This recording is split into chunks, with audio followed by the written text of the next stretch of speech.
Yeah, so the question that you're asking is basically why is this equal to trace of E minus, I guess, 2 pi H Rindler? Is that the question? Trace.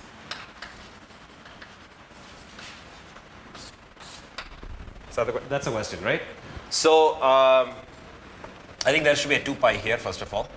So yeah, so this, what it means is H Rindler is nothing but omega I, right? Because it is, I'm just diagonalizing it into a basis, and that basis is its eigenbasis. And because of that, if I exponentiate, it will automatically give me this. That's it. Okay? So yeah, so this is a specific, in a specific basis what this trace is. That's what this guy is. So once I know that this is expression, it's automatically this expression. Okay, so any other questions from last time? All right, so if not, what we will start with today is we'll kind of go through a slightly more conventional, let's say a slightly old school way of doing quantum field theory in curved space-time. So first we will talk about Minkowski quantum field theory for a scalar field, and you will see that we only need free field theories, and that's actually in fact for a very deep reason. Okay, so we'll only work with free theories and maybe free theories which are, you know, perturbative small corrections around free theories.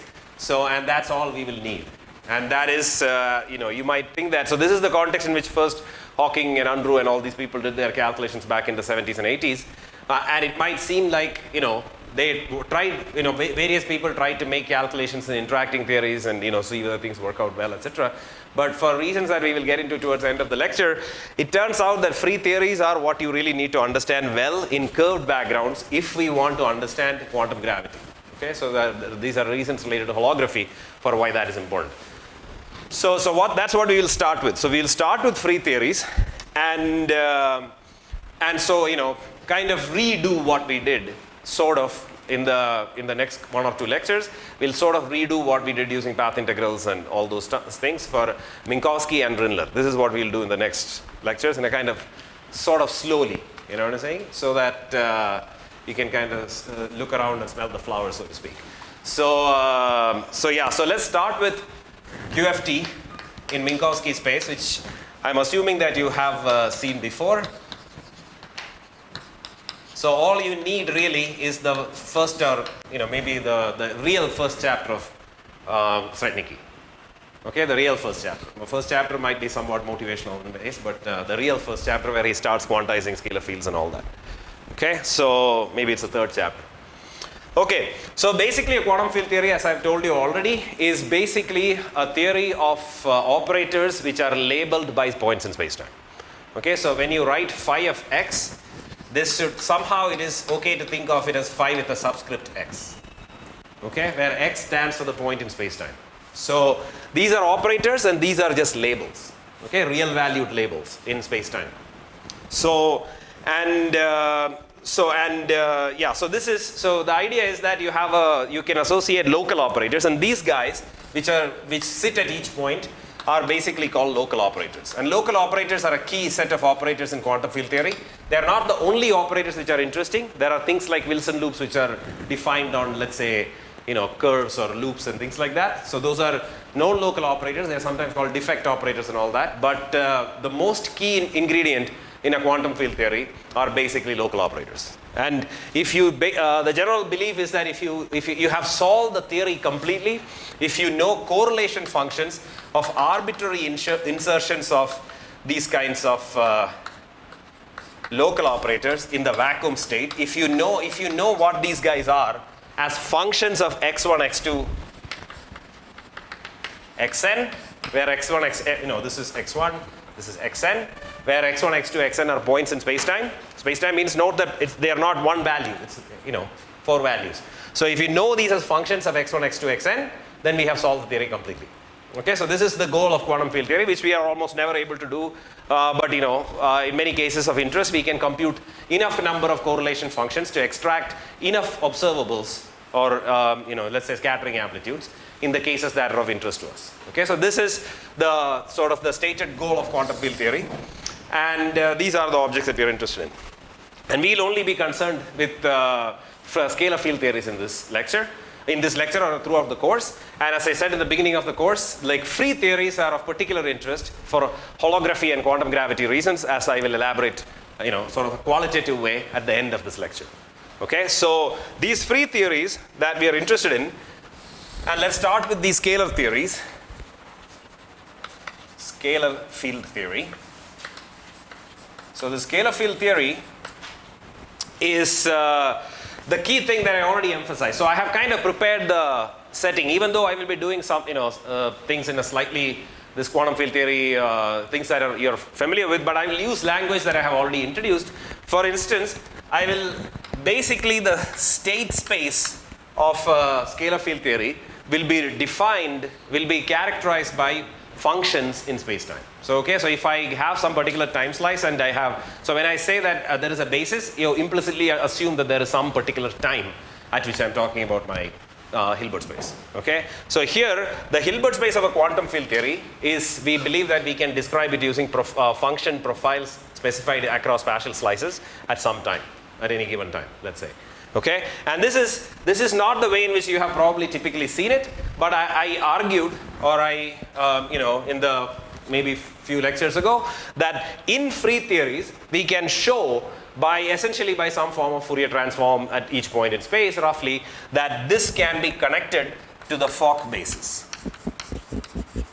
Okay, so this you can show for free theories. This is only true for free theories because Fock spaces, Hilbert spaces of quantum field theories are Fock spaces only when theories are free.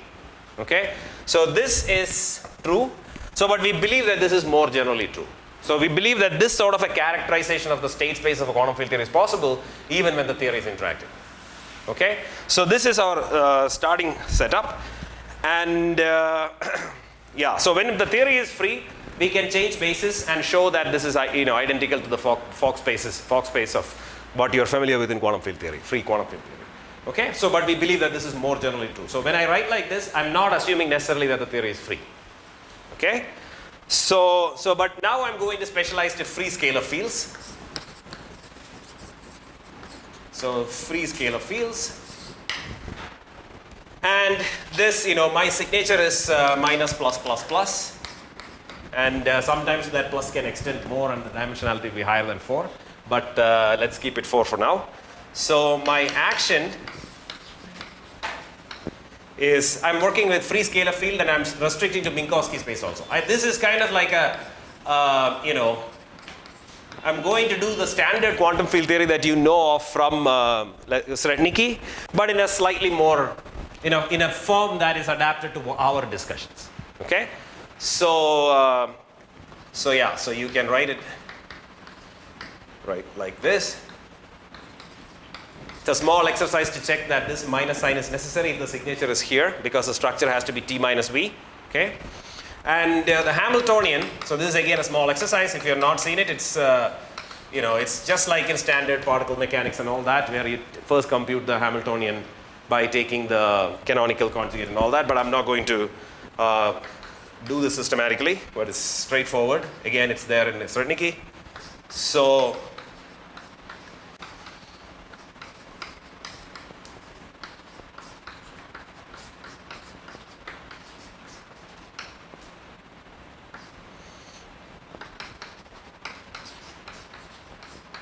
okay, so this is my Hamiltonian. So when I write it like this, this x at this time, you should think of as being labeled by some t naught and a vector, thing like this. Okay? Where? Minus of this. So, but there is an overall minus here, and my signature is minus, right? So this is basically kind of like writing. This is the structure that it takes. It's a complicated way of writing T minus V. Okay?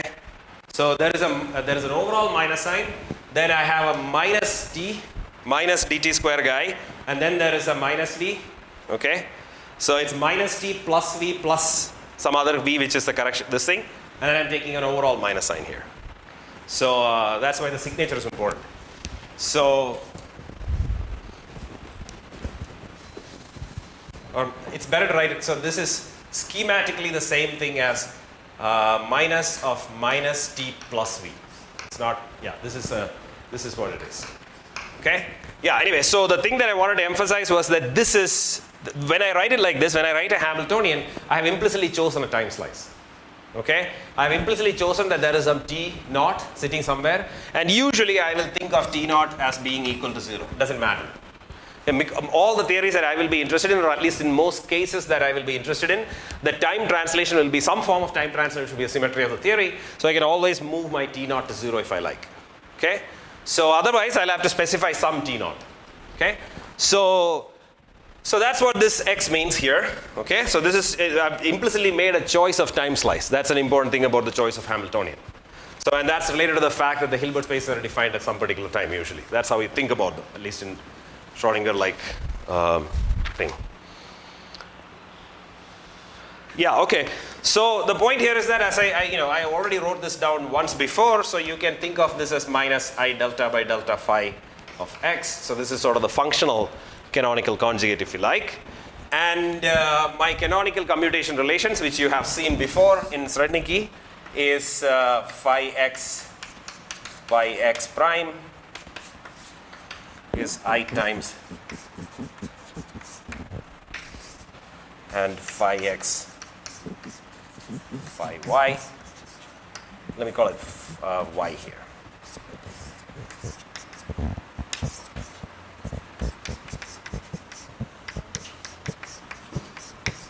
So this is 0. Okay, so this is my equal time canonical commutation relations. Okay? So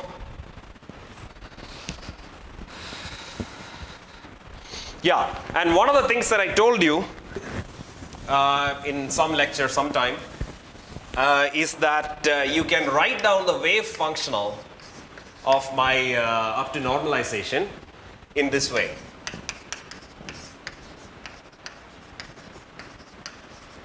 Okay, so it's typically written as phi x here, and then there is some k x y, phi of y, where k of x comma y is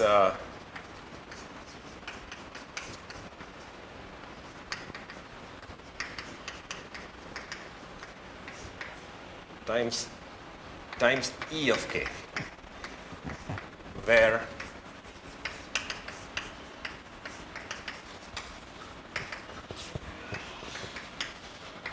okay, so this is the wave function of the ground state. You may not have, typically we don't write down the wave function of quantum field theory. This is a part which you may not have seen in Srednicki. But it's not very surprising because this is essentially the Gaussian thing with an energy weighting. So if you think about your, so this is basically the wave function of the ground state of the harmonic oscillator, right? This is a glorified way of writing the same thing. Okay? So, and because of this integrals, etc., you need this, better to think of this. The reason why this e to the I k dot x minus y is there is because this is more naturally thought of in momentum space. Because the modes are naturally living in momentum space, so a connection with the harmonic oscillator is easier to make in momentum space, and so these e to the I k dot x minus y is really just doing the Fourier transform of phi x and phi y. Okay, so once you write that there will be no Fourier e to the I k dot x minus y, and it will be really analogous to this with phi of k, phi of minus k, and e of k, and an integral over the k, which is exactly the infinite mode generalization of the harmonic oscillator. So this should not be surprising, but if you want to do it formally, you can go find it in section 10.1 of Hatfield's book that I mentioned the other time. Hatfield, QFT of point particles and strings or something like that. Okay? So you can go find it in great detail. He does it in the Schrodinger functional form, but it's kind of intuitive anyway. Okay? So, right. So, so this is basically in this way, the reason why I presented that is because this is more of a conventional quantum mechanics like approach, right? In quantum mechanics, we write down the ground state, and if we know the Hamiltonian, then we are kind of sort of happy. Okay, so the spectrum and the ground state, if we know, we say that the theory is solved, and free theories we can do it, even in quantum field theory.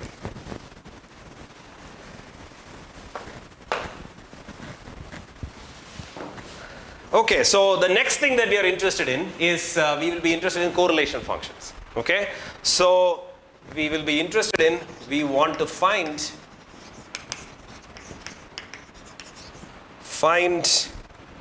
correlation functions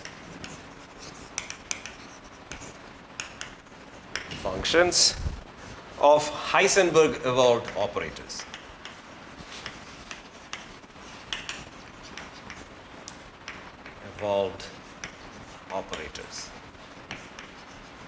So Heisenberg evolution basically means phi t comma x is defined as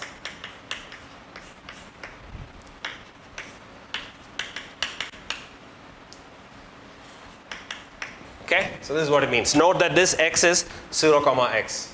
Okay, so this is, I'm thinking of it at some specific time, and then I'm evolving it with some particular time. Okay, so these are my Heisenberg operators, and these things, because our equations, our free theories are free, and the mode expansion, this is what again you can find in Srednicki. You can write it like this.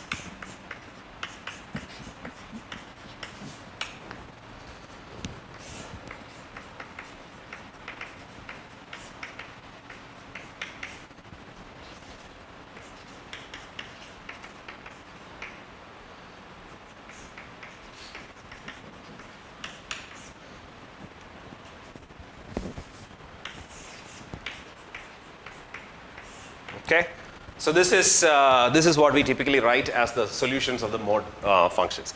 There are a couple of things to know here. So one of them is that this is Heisenberg evolved equations of where the H is this Hamiltonian. Okay, so by construction these things are on shell.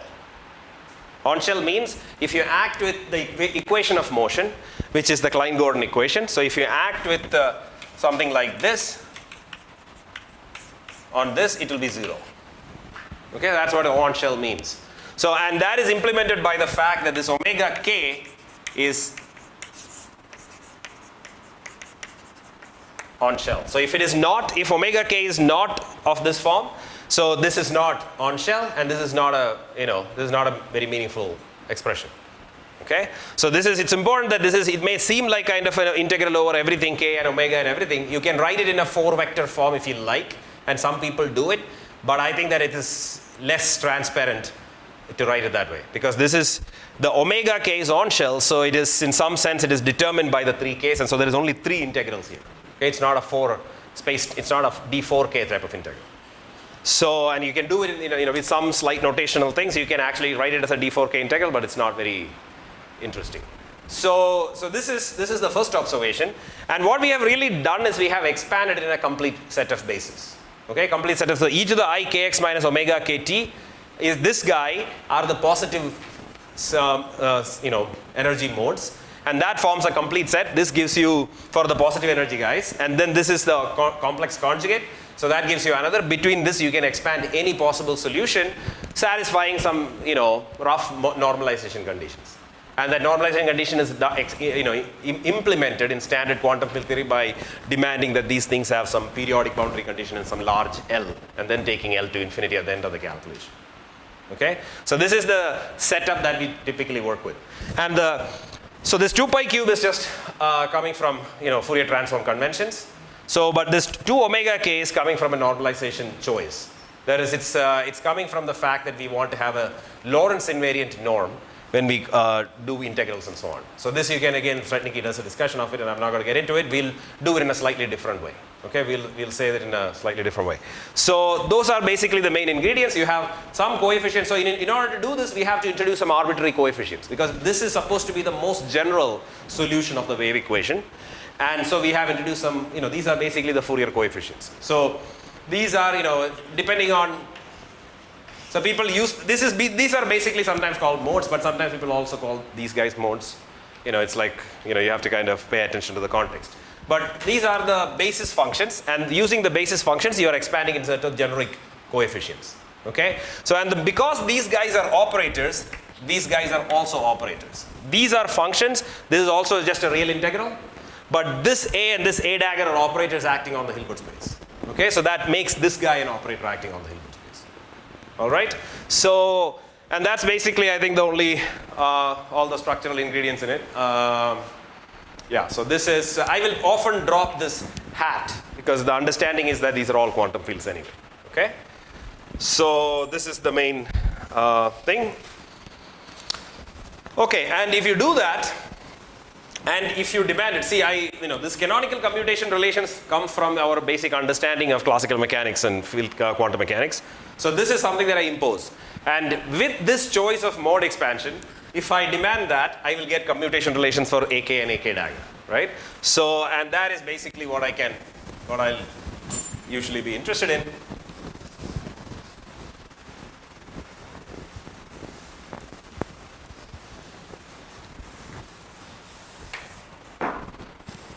So you have AK,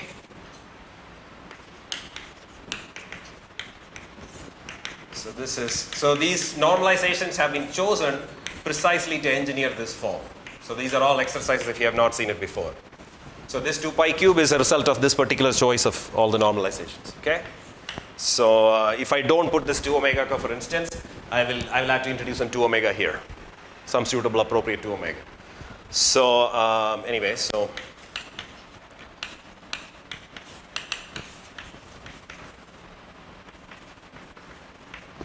Equal to 0. Okay, so these are my canonical commutation relations, and the defining feature of, so the way I define my vacuum, so this same guy here, so this same ket that I had here is by the definition that this annihilates the vacuum for all AK. So this is what defines the ground state of my theory. Okay, so yeah, so that's basically that. Any questions? Any questions? No questions, right? Everything is, this should all be fairly familiar. Okay, so, yeah, so what we want to do is, so I told you about the normalization, and usually this is really fixed using, a delta function normalization, and there is a integral over T4k, etc. that you can see in Threadnicki or any other book. But the way I will do that is that I'll slightly generalize the choice of normalization to introduce what is called a Klein-Gordon inner product. Klein-Gordon normalization. Okay? So the general idea is that we want to kind of use this as a jumping off point for a general definition of quantum field theory in general spacetimes. Okay? So, so what we do is, so we look for, so I'm going to do the same thing, but in a slightly, well, I'll say some different words. We look for a complete set of positive energy modes of the Klein-Gordon equation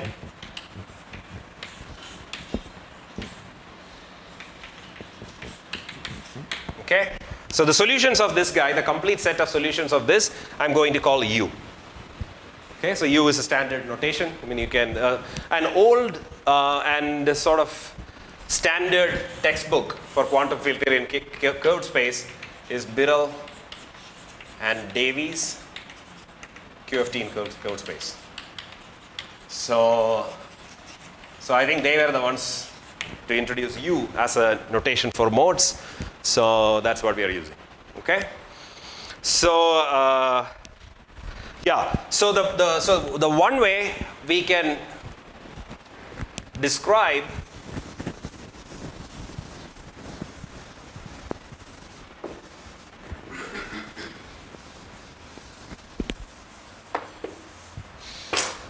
so one way we can fix the normalization is by demanding.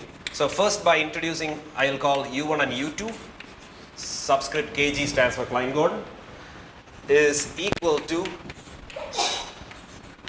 some spatial slice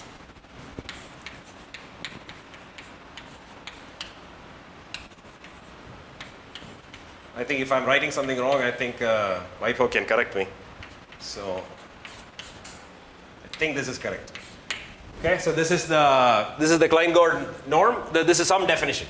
Okay, so and the point about this definition is that you can check that if I compute its evolution with time, there is already a one time derivative here. So you can imagine that using this wave equation that this satisfies, I can show that it doesn't change if I change sigma 1 to some sigma 2, where this is space-time, this is sigma 1 sitting here, and this is the time direction, and then there is some other sigma 2 here.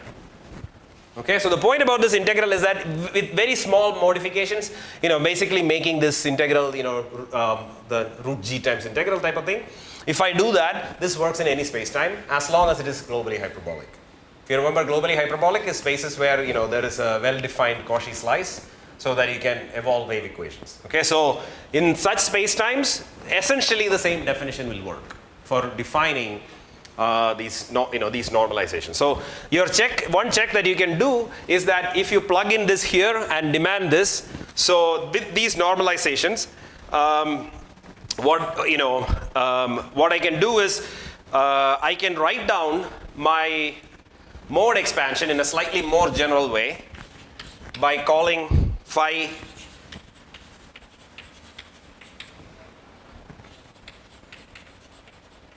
okay.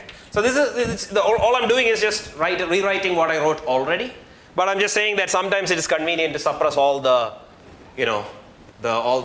indices or k or whatever, and just stick to the main thing, which is that you have a field which can be expanded in two sets of modes, one positive energy and one negative energy.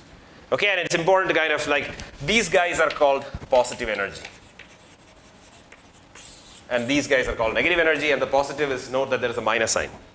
Okay, so that's also sort of convention. So so this is kind of useful, and we will use it again and again. Okay, so this is the normalization that we want.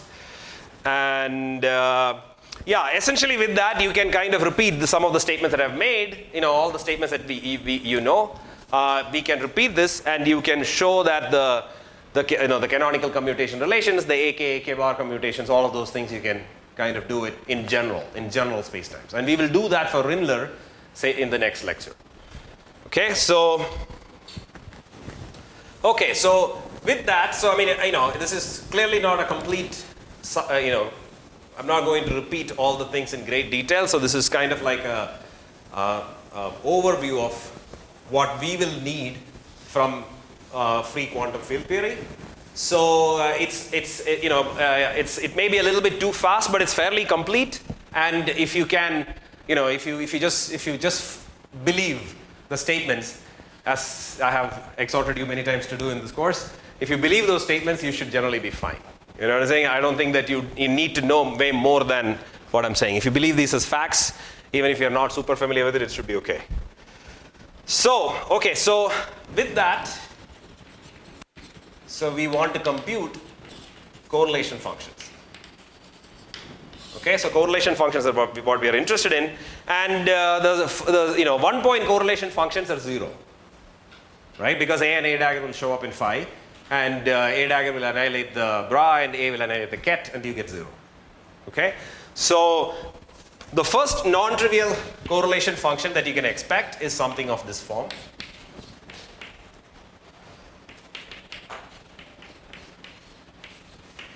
Okay, and this guy, so sometimes, I'll write this, sort of suppress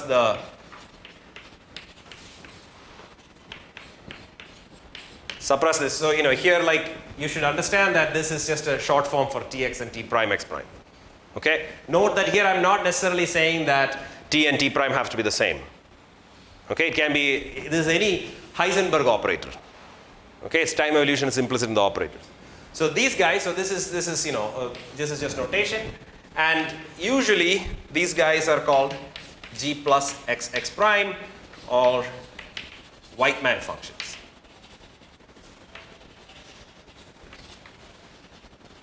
Okay, so White-man functions are just, there is nothing in it. It is just the 2-point functions with no specifications about the ordering of t, none of those things.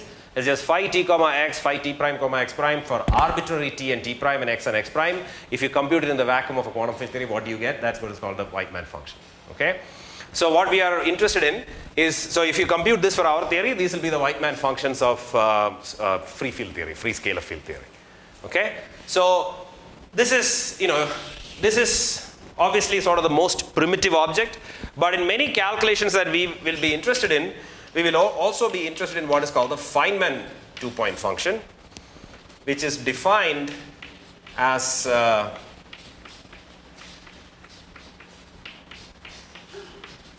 okay, which is this is by definition, this means that you have this a combination of time ordered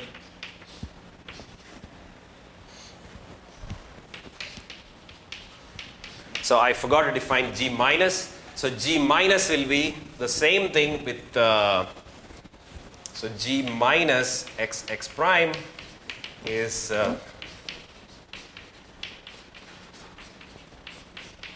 okay, fine. We are in a electric picture, so that we don't use the omega state, vacuum state. We did not use the zero vacuum state. No, so this is here I'm not, so I think what you're talking about is sometimes people distinguish between the, in perturbation theory people write down a ket like this, and then once you are in full interacting theory, this ground state you kind of talk about. See, from the theory's point of view, this is just a purely fictitious object, right? If you have an interacting theory, it doesn't care really about the ground state of some free theory that we use as an auxiliary tool for doing calculations, okay? So here I'm always working with the true vacuum of the theory, which because it's a free theory that I'm working with is the same thing as what you're calling ket, zero. Is that fine? So the entanglement, etc. are already there, even in a free field theory. So entanglement is basically, so we already kind of, when we talked about this Rindler split and all that, we basically showed that the vacuum state of a free field theory, written in that way, I erased it, this thing that I wrote down last time. So this vacuum wave function of Minkowski theory has entanglement between the left half of a real line and the right half of a real line, or if you split the space into two pieces, it has entanglement between it. That's what we essentially demonstrated by writing in terms of these two Rindler Hilbert spaces. Okay? So, but now I'm just talking about conventional quantum field theory, and I just want to introduce the players in the game, so to speak. I just want to talk about what are the correlation functions, what kind of correlation functions I'm interested in, etc., etc. So this ket omega is basically just the vacuum wave functional of my free theory. You are correct that if I were to start with a free theory and then migrate to, like, let's say an interacting theory, you will have to kind of, the original vacuum of the free theory is no longer acceptable in the interacting theory. So I have to do something about it. So that people do in perturbation theory. So, but here I'm always interested in the true vacuum of the theory, and because I'm working with a free theory, it's always, what I'm calling omega is the same thing as this. Okay? Okay. Any other questions? All right, so, so the purpose of this is to introduce some notation primarily. Okay, so the purpose of the entire class is in some sense to kind of introduce some notation, because many of you may have seen this. Is that, so there is, this is called there are two Weightman functions, these phi x prime phi xn, this, and my Feynman propagator, or the Feynman two-point function, is some time-ordered combination of those two guys. Okay? So, so another fact that I will tell you, which is again easy to show, but we don't need to, is that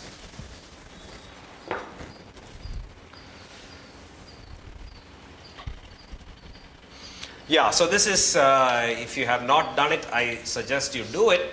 So these green functions, the one thing that I think is sometimes lost in, in classes is that these green functions are like functions. Okay, they might have some interesting analyticity properties, etc., but they're just functions that you can write down as a function of x and x prime.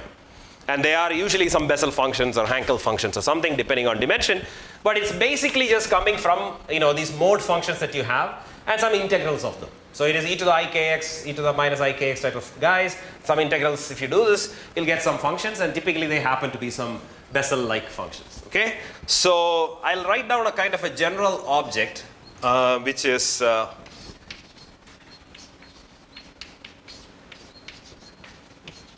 stick to 3 dimensions, so 3 plus 1 dimensions. So I'm defining a new object which I call this g tilde, which is a function of tx as well as t prime x prime minus I omega k t minus t prime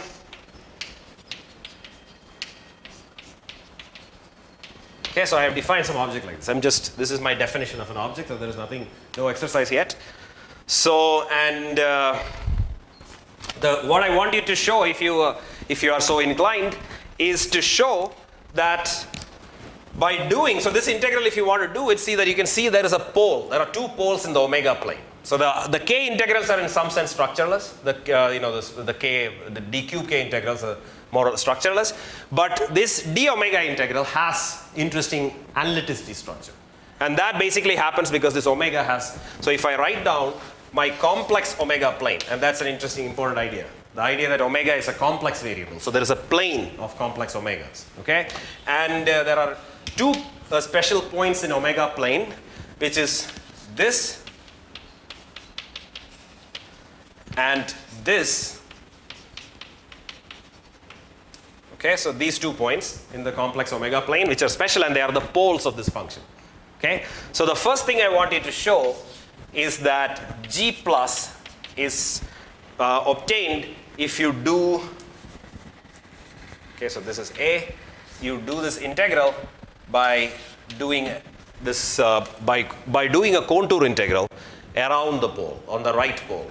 Okay, so there's nothing particularly magical here. Suddenly you might worry that there is some complex analysis happening. Where is it coming from? But it really is coming from the fact that if you put the mode functions in and write it down, how do you get this function? So if you keep your, if you don't keep from getting confused, you should land there. Okay, so and those are basically just some functions and so on. And the second guy, which you may have seen, is I think this is Ig plus. Yeah. So, and this is the Feynman propagator is you have one pole here, and the integral is like this. Okay? So the integral is like this means that you have to somehow close the contour somewhere. So where are you going to close the contour is the question that you'll have to answer. So that's like a small exercise in quantum field theory. Okay? So, yeah, okay. So essentially the contour will have to be closed. Let me give you the answer, which is that depending on which of these cases you are in. So whether it is t is greater than t prime or t prime is greater than t, you'll have to close the contour in different these things, and you should argue that the outer branch is dying down. Okay? So a useful formula for doing all these things is theta. This theta function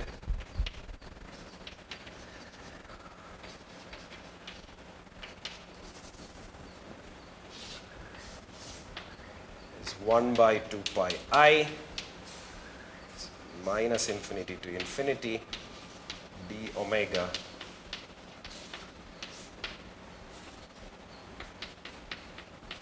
Okay, so I think you can try proving this integral. This is a useful integral for many purposes. It's an integral which is obviously just a mathematical integral, but it's basically a physics integral. You know what I'm saying? So this integral will play a role when you try to do these things. So, right, and you will see that this small shift that I have here is related to this epsilon, and so on. I'm sure that you've seen all of this, but it's see it from a hindsight point of view, I think. Sir, yeah. at which point did we go off-shell in this whole computation? What do you mean we went off-shell? Like when we were looking at the Heisenberg picture with Uh-huh. off-shell, Mhm. that omega square was equal to These are basically still on-shell, right? if it Oh yeah, so I guess what you're asking is, why is this phi x prime of this form, right? So there is still, that's actually a good question. Let me try to answer that. So here, yeah, so the way I'm thinking about it is that here I'm writing this in terms of a d omega dq k integral, right? So that is the place where I'm, this integral, the moment I have an integral here, it's no longer on-shell.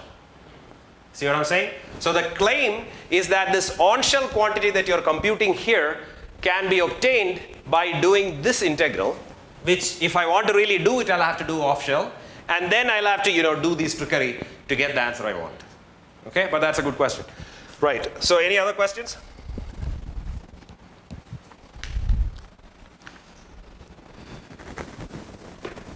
Okay, so yeah, so again, to make these things a little bit less mysterious, I'll just write down an explicit form for this function when the 2 points are space-like separated. Okay, so you can, the 2-point Weidmann function is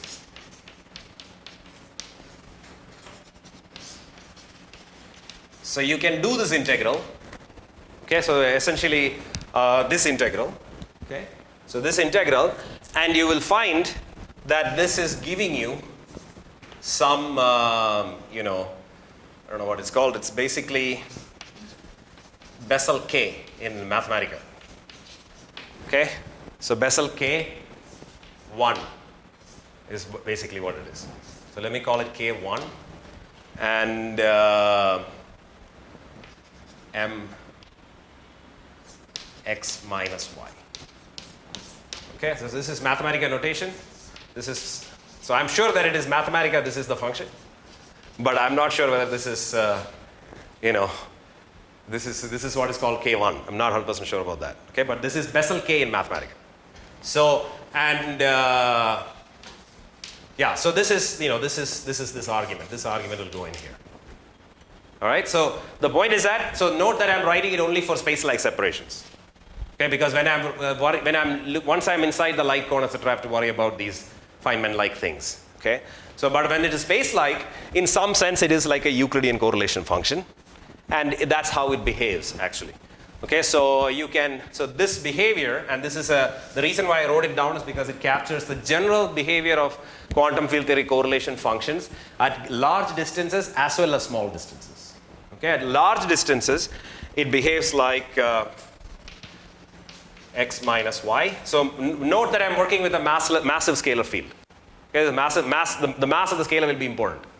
So this is how it behaves at when x minus y is much greater than m inverse. So this m inverse is sometimes called the correlation length.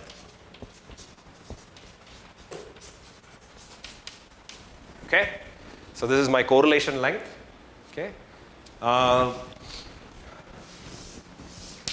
and this will be of the form 1 by x minus y square when x minus y is much less than m inverse.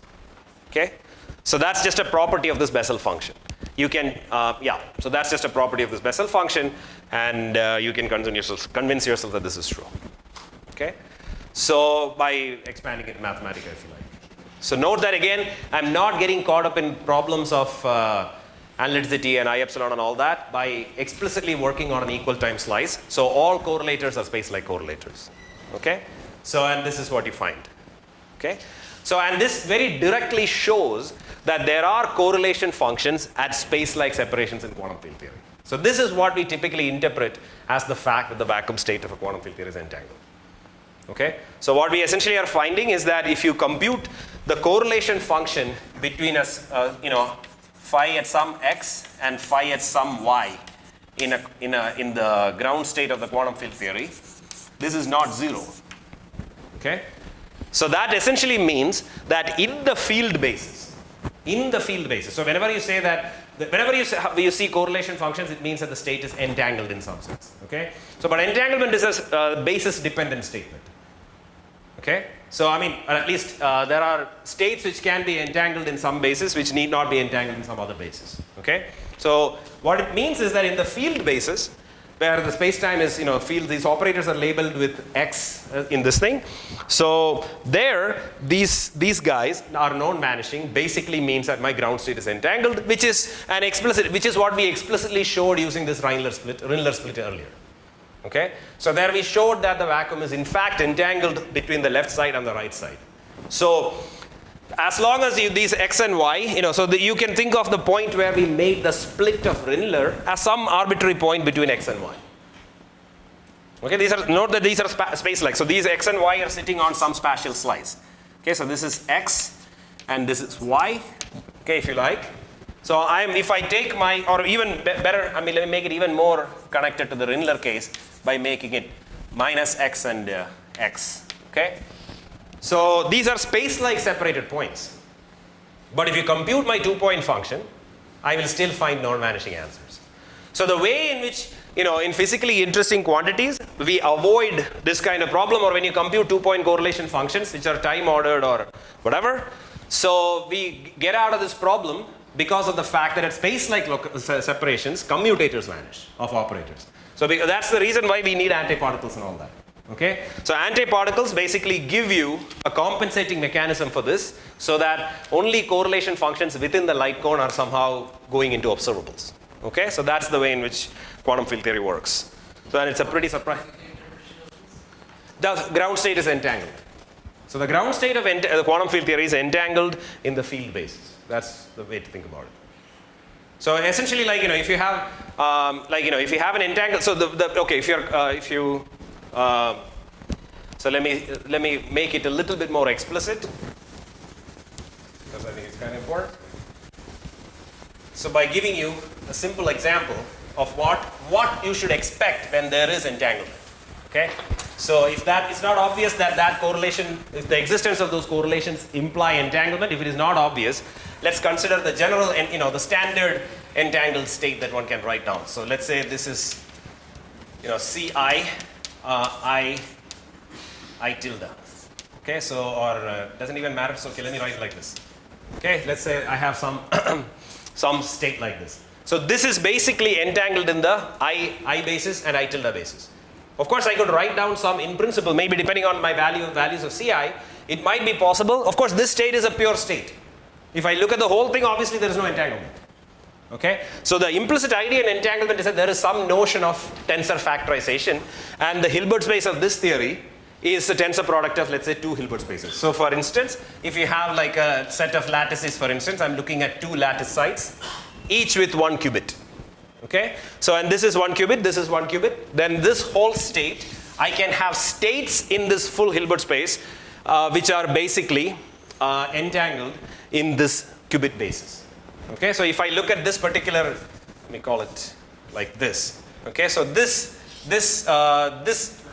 sort of the Hilbert space of 2 states, 2 qubits, I can have states which are entangled. Right? And the reason why I say that correlations are what signify entanglement is because let's say I act with an operator, let me call this O1, which acts only on this guy.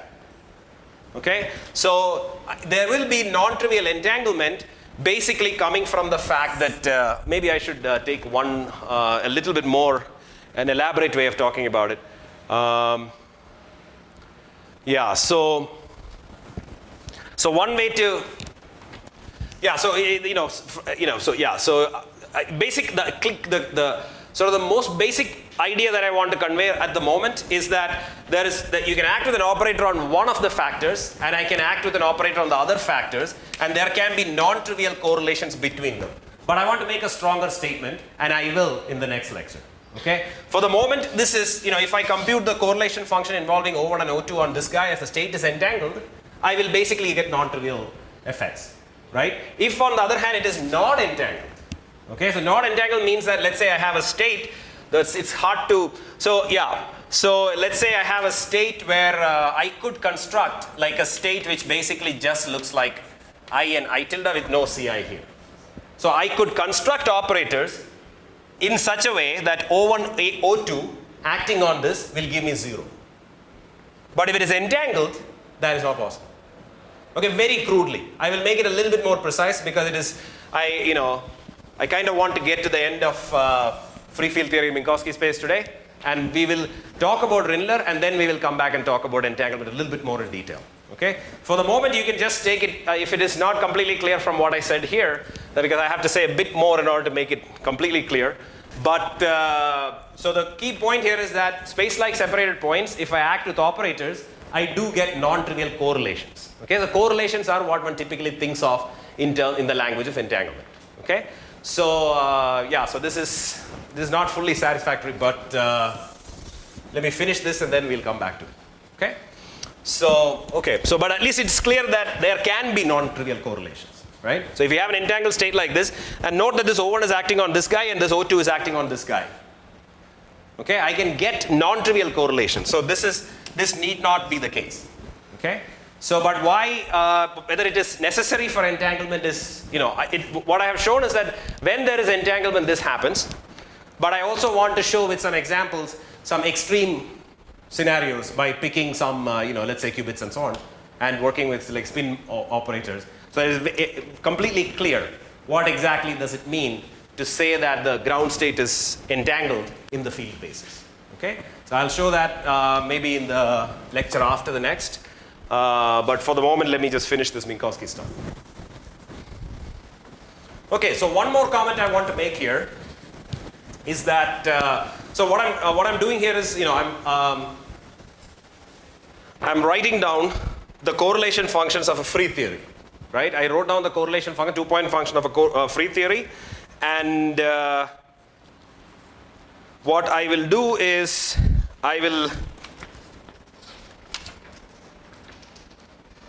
so let's write down the m going to 0 limit as a sort of a digression.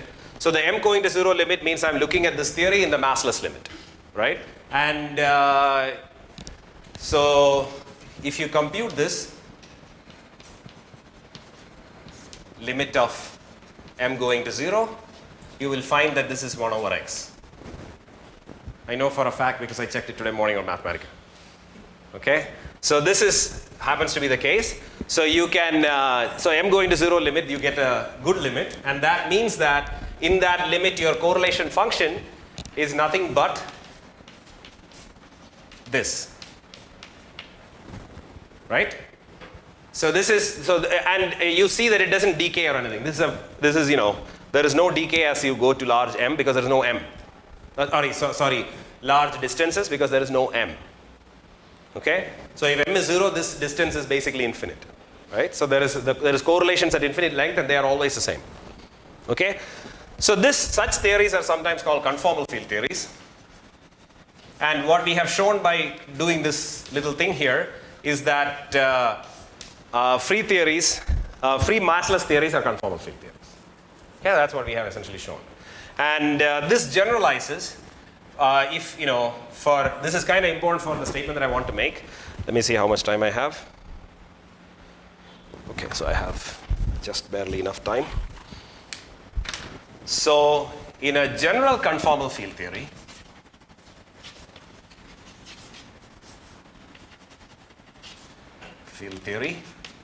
in a general CFT, so this is a free conformal field theory, and if in a general conformal field theory, this basically gets generalized to an expression of this form. Okay, for large class of interesting operators. Okay, so this was for the scalar field phi. So here I'm not telling you for which operator I'm computing it, but it's for large class of interesting operators in conformal field theory. It has this form where delta is the scaling dimension of this theory. It's called the scaling dimension of the theory. Okay, it's not very important that what exactly it is, but it is called the scaling dimension of not the scaling dimension of the theory, it's the scaling dimension of the operator. Okay, so if you have, let's say, some phi here, so this is a quantity that you attribute to the operator, which is this delta. Okay, so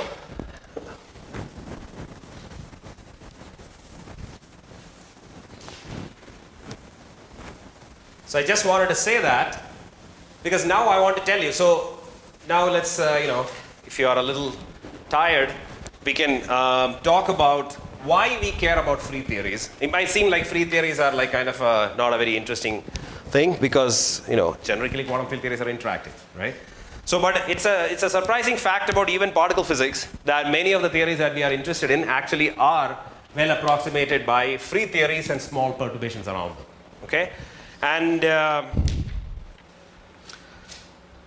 so I think so there might be a deep reason for it, and even if there is, it's what I'm going to say now is not really obviously it cannot be qualified as a proof in any sense, but the reason why, so why are free field theories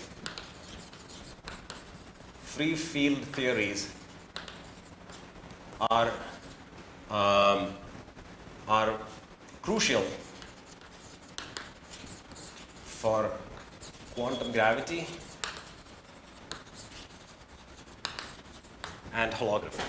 So why is that is what I want to kind of give you a sort of an outline of. Okay, so far the things that I mentioned so far are basically constitute the summary of Minkowski field theory and understanding free field theory, but from a slightly, let's say, advanced standpoint. And now what I want to tell you is that free field theories are interesting for, possibly for deep reasons in quantum gravity anyway. So it is not that we are making a particularly, our approximation of freedom or our assumption of freedom may not be a, for many purposes it is actually absolutely fine to make that assumption. Okay, so this is essentially what I want to say.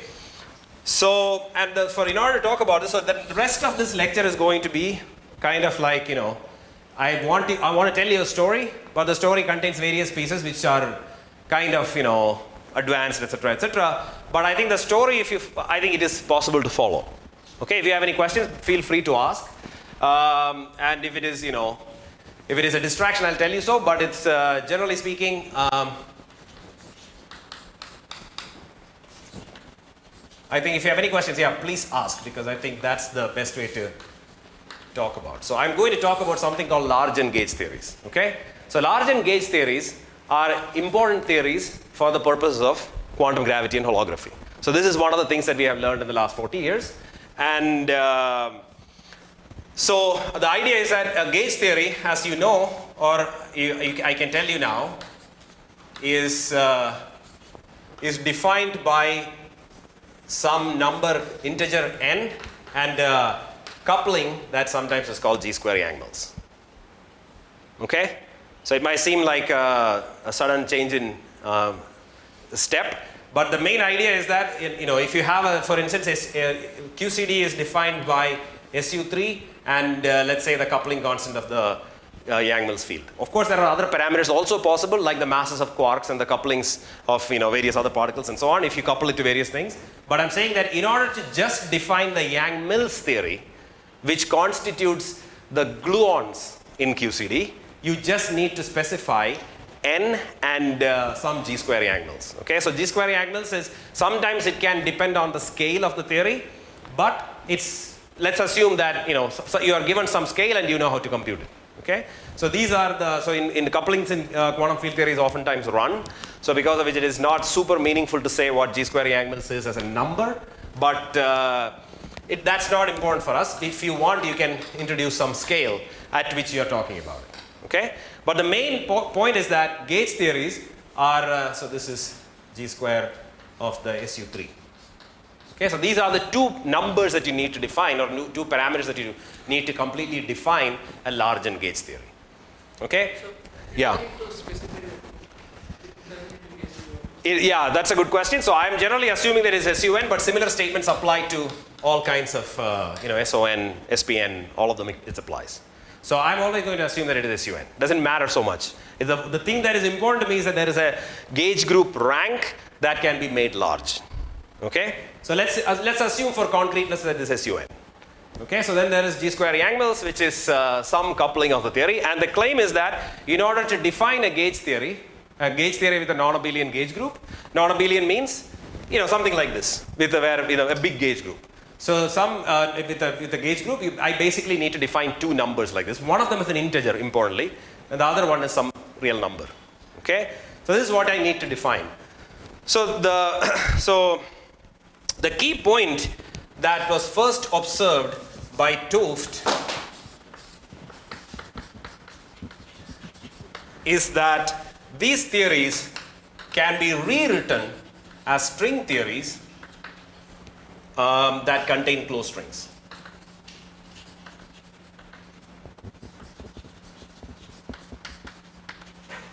Okay, so the derivation doesn't matter for us.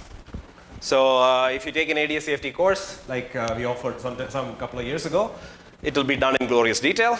But what matters is that these theories can be rewritten as string theories that contain closed strings. Okay, and so this is one fact.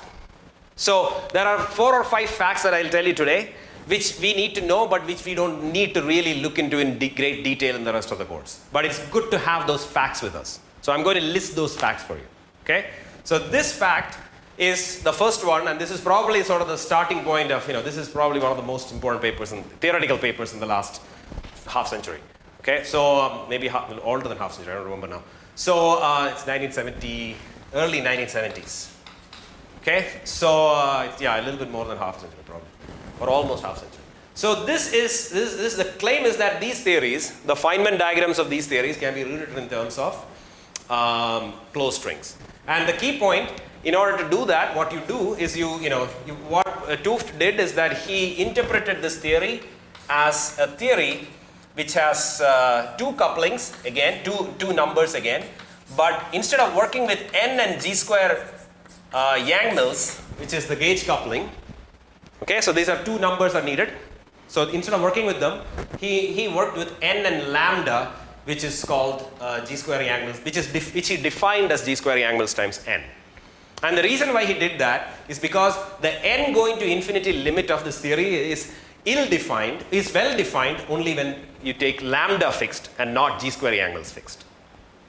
Okay, so if you take lambda fixed and take n to infinity, this gauge theories have a good limit. The correlation functions behave well.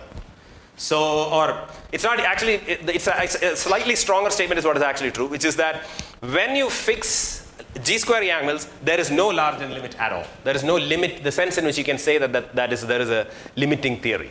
Okay, so the correlation functions all have different scalings under n, so the theory doesn't behave well at all. So, but if you hold this quantity fixed as you take n goes to infinity, then basically what you find is that the theory has a good limit, and 't Hooft argued very convincingly that this theory has a dual description in terms of a theory of closed strings. Okay, so I know that you are not aware probably of this side of the statement as well as this side of the statement, but I promise you that you don't need to. Okay, you just need to know that these theories exist. And these large n gauge theories are, you can think of them as glorified QCD-like theories, if you are familiar with QCD to some extent. Okay, so these are large n gauge theories, and string theories are, nobody knows what they are anyway.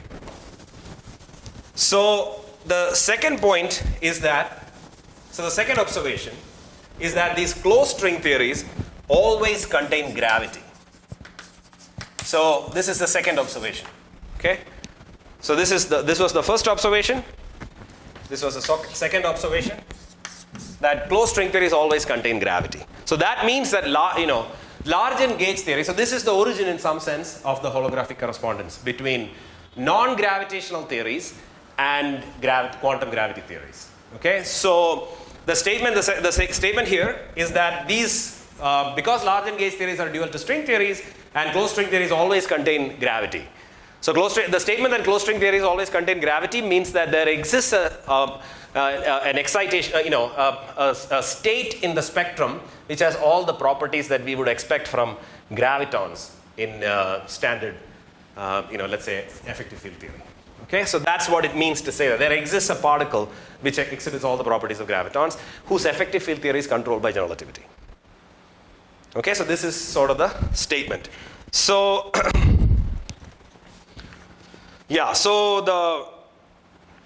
so this is sort of the origin of this idea. So the large n gauge theories are so very intimately related to holography because of this reason. Okay, so, and the second fact is that, or the third fact is that, let me see whether that's the right. So these, as third fact about these large n gauge theories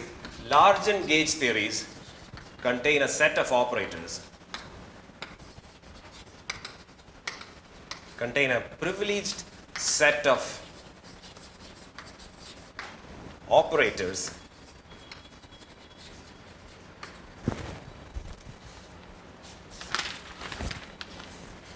whose correlation functions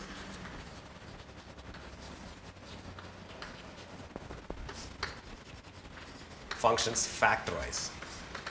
I'll explain what factorization is. Okay, so this, just hear the statement for a second. So the point is that large n gauge theory contain a privileged sector of operators which have this property that they factorize. What that means is that if you compute, so factorization basically means that the correlation functions can be satisfy Wick's theorem. Okay, so these operators are sometimes called single trace operators, single trace operators or generalized free fields. Or generalized free fields. Okay? So these theories, these operators, so all field theories contain operators that you are interested in, local operators, which are basically fields of some kind. And the property of large and gauge theories, which is fairly straightforward to argue, is that they contain a special class of operators whose correlation functions factorize. And by factorization, you have to understand that let's call these operators O1, O2, etc. Okay? So if you let me say I compute many of these guys, they can always be written as sums of products of 2-point functions.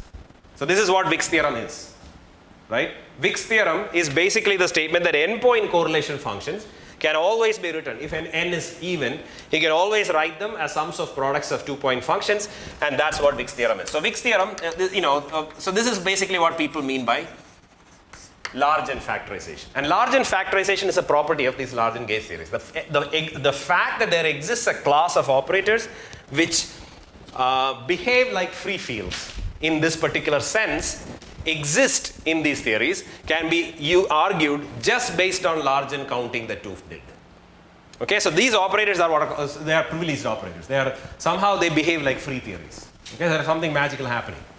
But the reason why they are not really free theories is because of the fact that the 2-point function does not take the form that I wrote down here. So I wrote down a 2-point function which was some Bessel function something, right? So it doesn't have to take that form necessarily, or at least,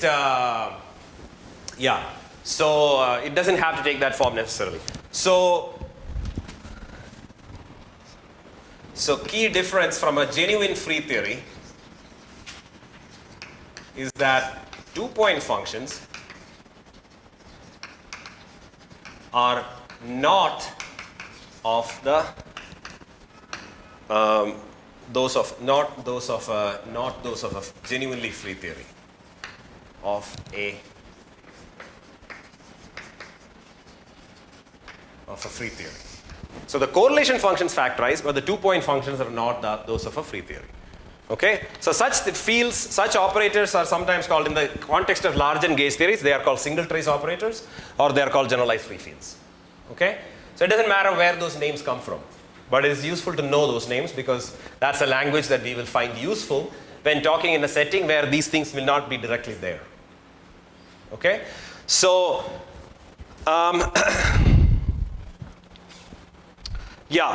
so now we introduce sort of this is the fourth ingredient. So now I think this is the first time I'm going to talk about holography. Is the observation that gravity in some d+1 dimensional spacetimes, quantum gravity in d+1 dimensional spacetimes can be described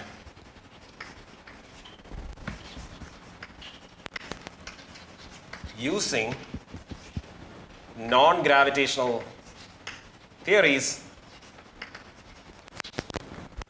in d dimensions.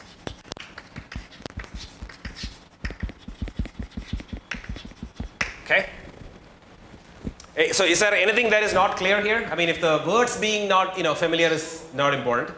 Wick's theorem holds any class of correlation function, right? So why are we saying No. Wick's theorem only holds for free theories. So if it is an interacting theory, the endpoint function need not be right up. So what does a free theory generally mean? Free theory basically means that you have a Gaussian wave functional, and which in particular means that there is only 2 bits of data. One is the mean and one is the variance, right? So all the endpoint weightings that you do, multipoles that you can compute, they will all be determined in terms of mean and the variance. For a general, theories of our kind, the mean is always 0. The 1-point function is 0. So the 2-point function is essentially the variance.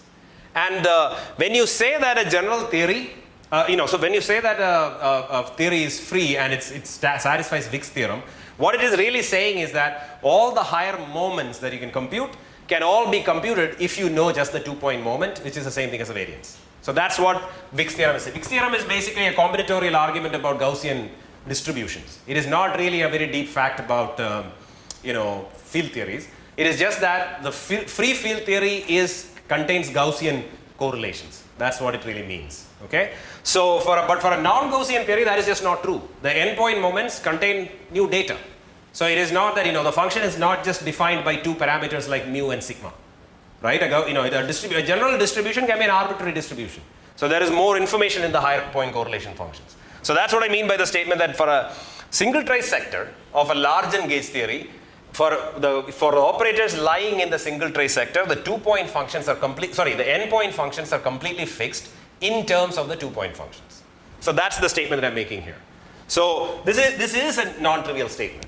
It is not just a tautology that happens in any quantum field theory. It certainly is not, because otherwise we could solve all quantum field theory just by determining 2-point functions, right? And that is not the case. Okay.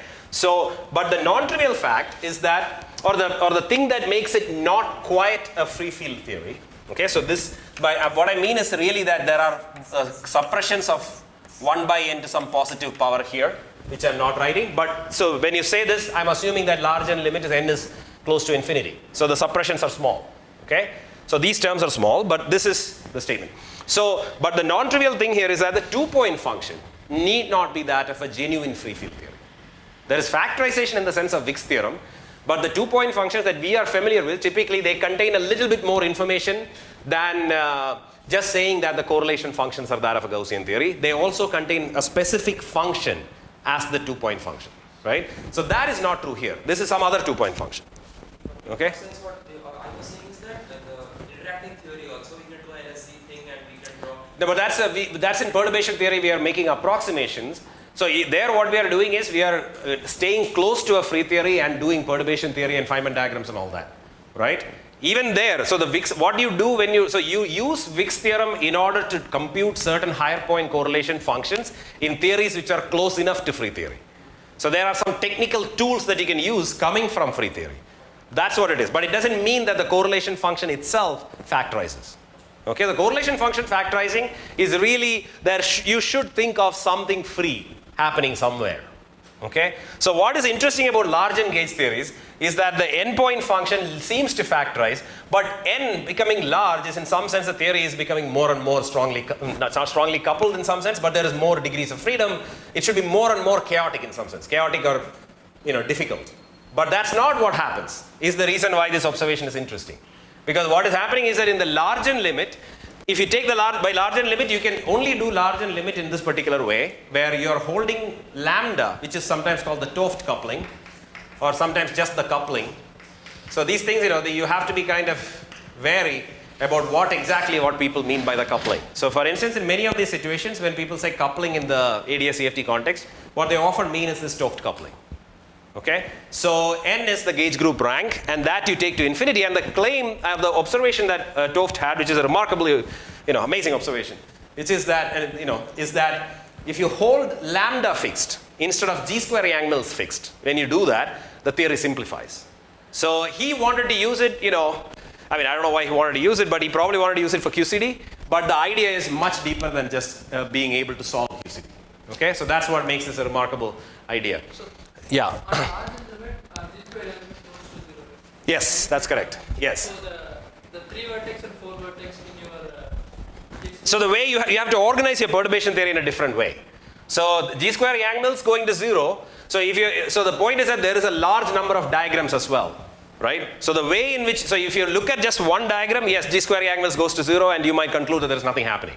But that is not what happens, because there is a large number of diagrams as well, and that's what essentially N is sort of counting in a way.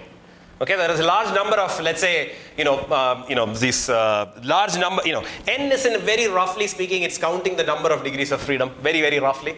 You know what I'm saying? So, and this is increasing, right? And this is increasing while G square Yang-Mills is going to 0, so that lambda stays finite and N is going to infinity. So it's a very interesting limit. Okay, and in that particular limit, the theory is, it becomes free in a certain sense, but it is, it's not true to say that the theory is free. I'm just talking about one sector of the theory. A class of operators in that theory behave like free theories in some sense. Okay, so that's what this statement is. But it doesn't mean that the theory has become free. It's not happening in the original degrees of freedom. Okay, for instance, it's not in terms of the gluons. Let's say in this, if you started your perturbation theory in terms of Feynman diagrams, you would have started with gluons, or the analog of A mu A or something like that. Okay, so these are the operators that you have started with, but these are not fundamentally very interesting operators because these are gauge variant operators. What are interesting are the gauge invariant traces that you can construct, like for instance, trace of f mu squared. So this is an example of an interesting gauge invariant operator, because in gauge theories you're only observables, genuine observables are gauge invariant. So these are the kind of observables that you want to construct, and that's why it is called single trace. Okay, so these things are constructed from single traces. So you could construct a trace times a trace, that will be a double trace operator. So but a single trace operators in large and gauge theories, their correlation functions factorized. So this is a statement. Okay, and so there is a special class of operators in these large and gauge theories which behave in a nice way or a simple way which we can understand. Okay, understand at least sort of. Okay, so that's what makes these theories interesting. And the reason why it is interesting is because, another reason why it's interesting is because, as I said, what Toft originally showed is that these theories are dual to string theories. Okay, so and these, or at least they look very much like string perturbation theory. So proving that is still in some sense a challenge. And Rajesh in ICTS has done some stuff on it recently. But the point is that this limit this is basically what so this is the observation. Okay, so the observation is that large and gauge theories single trace sector factorizes, and so third observation, this is this is coming in 1990s. So this was 1970s. I mean, all of these things that I said here are essentially, the first three observations are all due to Toft, roughly speaking, or at least epsilon perturbations of what Toft said. So this, on the other hand, came in 90s. Again Toft. That's a good point. So I forgot about that. This is Toft and Susskind, and then made concrete by Maldacena, and then Witten. The final word, in some sense, was from Witten. Okay, so this is the entire thing happened in various years in 90s. Okay, so this I'm not so the specific realization of holography was what was done by Mommsen and Witten. So Toft and Susskind conjecture on general grounds that quantum gravity should be describable. Quantum gravity in some space-time should be describable by a theory with one less dimension. That's essentially what the conjecture of Toft and Susskind was. Okay, so that's this observation. So this is, again, these are all huge black boxes, but my claim is that as long as you're comfortable with those black boxes, you won't need much else in this course.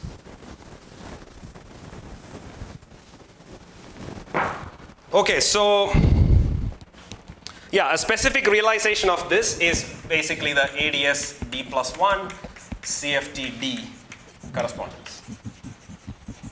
Okay, so this is what done by these last two papers. Yeah, so now comes the final point, and that connects with what I was talking about free theories, is that once it was realized that free theories, generalized free field, holography is,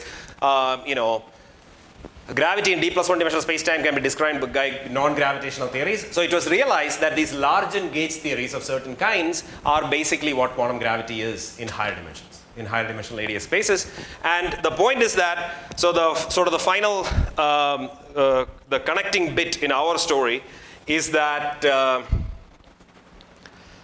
so these generalized free fields, or the single trace operators in large and gauge theories, can be understood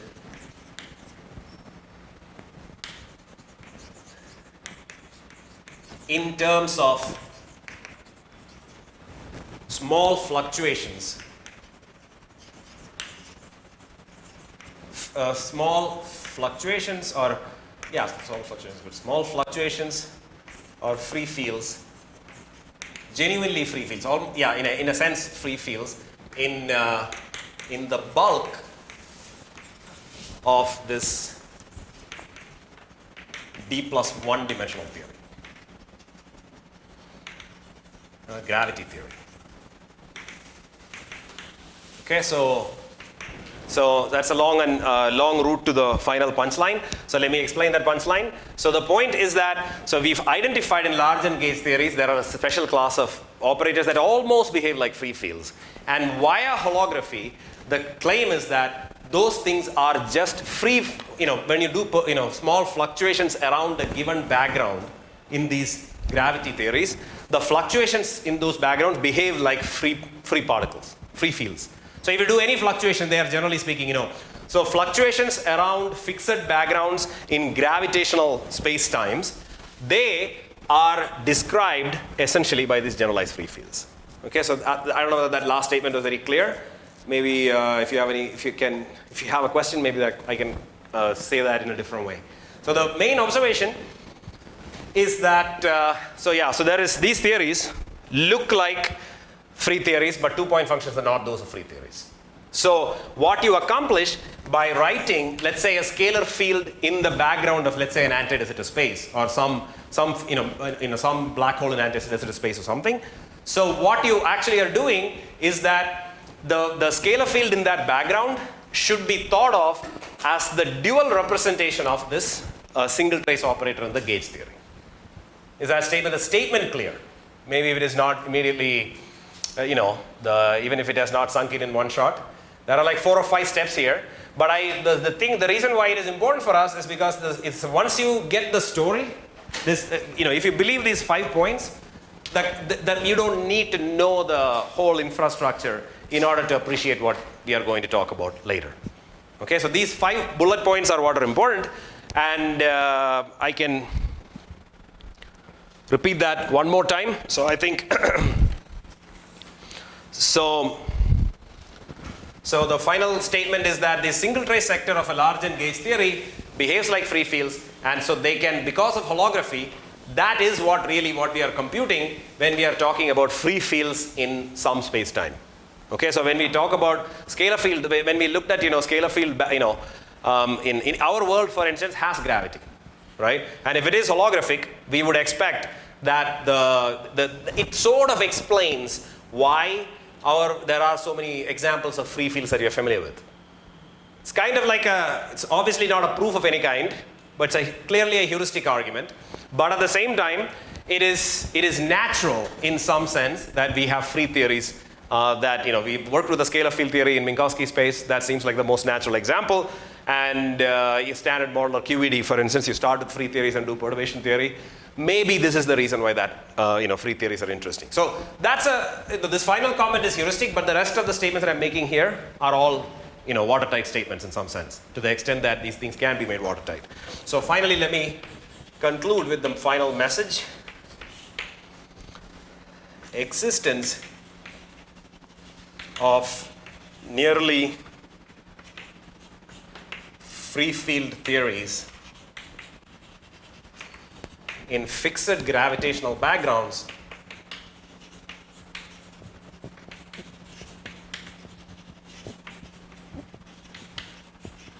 like Minkowski or black holes, Minkowski, black holes, ADS, various spacetimes, are a deep hint that the universe or quantum gravity is holographic. Okay? So that's the sort of like, that's the place where I'll stop. So, and just one comment, which is that this story it'll be useful for you to know. I think this 5-point plan, so to speak, we don't need to look under the hood too much, but if you kind of have at least seen it, I really think it'll help you appreciate many of the things that come along later on. Okay? So we are not going to look into it in great detail, so it's not important that, if some of those words seem strange, it's okay. But the only message is basically that some of these operators, so there are certain classes of operators in large N gauge theories which factorize. Large N gauge theories are dual to gravitating theories, and that's sort of the origin of holography. And in holography, these large N single trace sector is somehow represented in terms of small fluctuations or free fields around a fixed background. Okay, and a fixed background can be anti-de Sitter space. If you're familiar with anti-de Sitter space, that's the most concrete realization of it. But even if you believe that Minkowski space quantum gravity is also holographic, a similar argument should hold there. And that ties with, for instance, some of you guys, one of the reasons why the theories that in null infinity are free particles, I really think it is some form of large N factorization. So I just wanted to make that comment. Anyway, so I think we can stop here.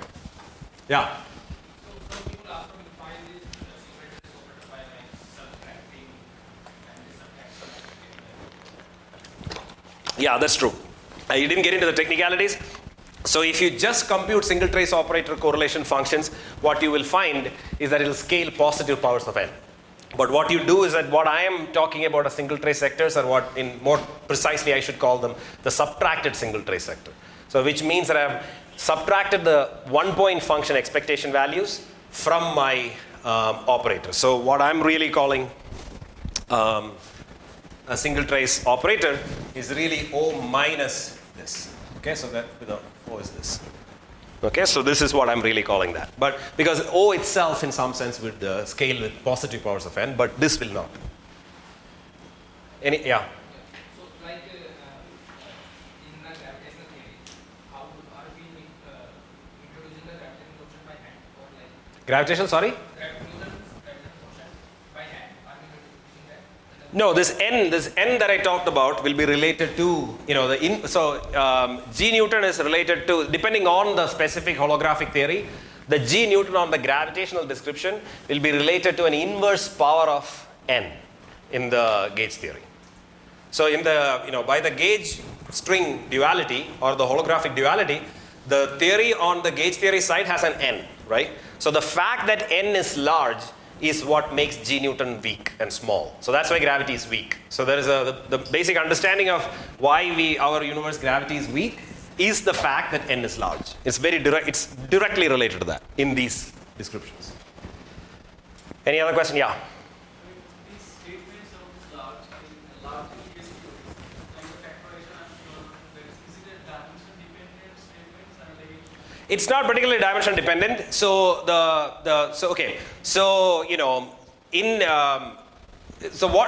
one of the things that I said is that this G square Yang Mills is basically a function of the scale, right? So G square Yang Mills couplings in quantum field theories are not numbers; they are functions of the energy scale. Okay, they might be real valued. They might be the value of that coupling might be some real number, but that number itself can change. Okay, so what happens if we change dimensions is that theories might have this kind of non-trivial dependence on scale, and therefore the dual might not be an ADS theory. Okay, so so that's there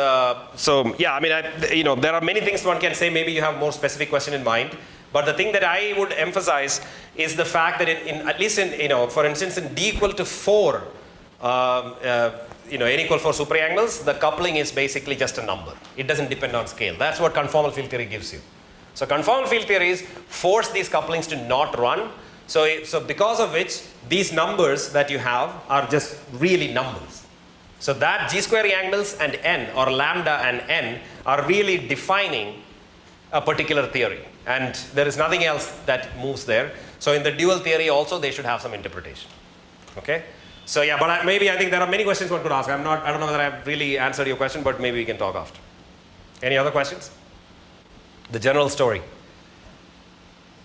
Okay, if not, let's stop here.